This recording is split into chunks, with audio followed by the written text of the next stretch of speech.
গছ থাকিলেহে মানুহ থাকিব হয় এই বাক্যশাৰীকে সৰগত কৰি আজি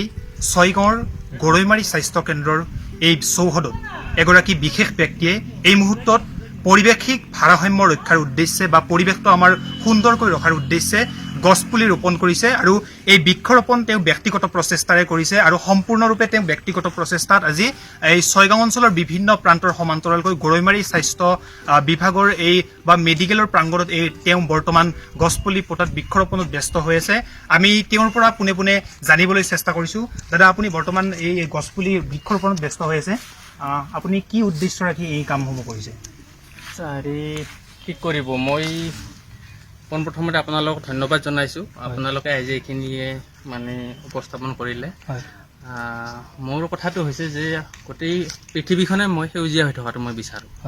আশা কৰোঁ এই সেউজীয়া পৃথিৱীখনত আমাৰ মানুহবিলাকৰ মনবিলাক সেউজীয়া হওক এইবিলাক দুৰ্দশা হৈ গৈছে এইবিলাক নাইকিয়া হওক আৰু এইটোতো চবেই আমি প্ৰতিপন্ন কৰি আছে যে গছ থাকিলে মানুহ থাকিব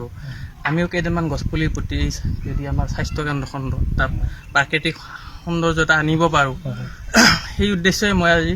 মানে আপুনি ইয়াৰ লগতে আৰু কোন কোন ঠাইত পুতিম বুলি ভাবিছে হয় মই ইয়াৰ মানে মই চমৰীয়া সত্ৰতো মই তাৰ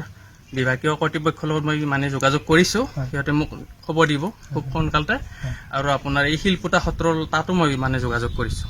ইয়াৰ পিছত মই শিলপুটা সত্ৰ আৰু মানে চমৰীয়া সত্ৰত গছপুলি পোতাৰ মানে মই এটা পৰিকল্পনা আছে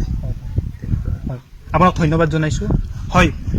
বিপ্লৱ মেধি নামৰ এওঁ দাদাজনে বৰ্তমান এনেদৰে বৃক্ষৰোপণত ব্যস্ত হৈ পৰিছে পেছাগতভাৱে যদিও তেওঁ বন বিভাগৰ এগৰাকী কৰ্মচাৰী কিন্তু তেওঁ আজি সম্পূৰ্ণ ব্যক্তিগত প্ৰচেষ্টাত এনেদৰে গছপুলিসমূহ ৰোপণ কৰিছে আৰু এই গছপুলিসমূহ ৰোপণ কৰাতে তেওঁ দায়িত্ব সামৰা নাই এইসমূহ কেনেকৈ সুন্দৰকৈ প্ৰতিপালন কৰি ডাঙৰ কৰিব পাৰি আৰু কেনেকৈ গৰু ছাগলীৰ পৰা এইসমূহ সংৰক্ষণ কৰি ৰাখিব পাৰি তাৰো ব্যৱস্থা কৰিছে এই মুহূৰ্তত আপোনালোকক মই পোনে পোনে দেখুৱাই আছোঁ তেওঁ বৰ্তমানো বৃক্ষৰোপণত ব্যস্ত হৈ আছে আৰু এনেদৰে তেওঁ গছপুলিসমূহ সংৰক্ষণ কৰাত যথেষ্ট পৰিমাণে গুৰুত্ব প্ৰদান কৰিছে 12 বছৰ হ'ল এখন হস্পিটেল আৰম্ভণি 2008 চনৰ নৱেম্বৰ মাহত এখন ষ্টাৰ্ট হৈছিলে আৰু ধৰক 2009 চনৰ মাৰ্চৰ পৰা এখন ভাল ধৰণে কাৰ্যকৰী হৈছে আৰু যেতিয়া এইখন ধৰণে পথাৰত পাতিছেতো ইয়াতে গছ তেনেকুৱাকৈ নাছিল আমি প্ৰতি বছৰে 2-4টাকৈ গছপুলি পুতি আছোঁ আজি আপোনালোকৰ ফালৰ এই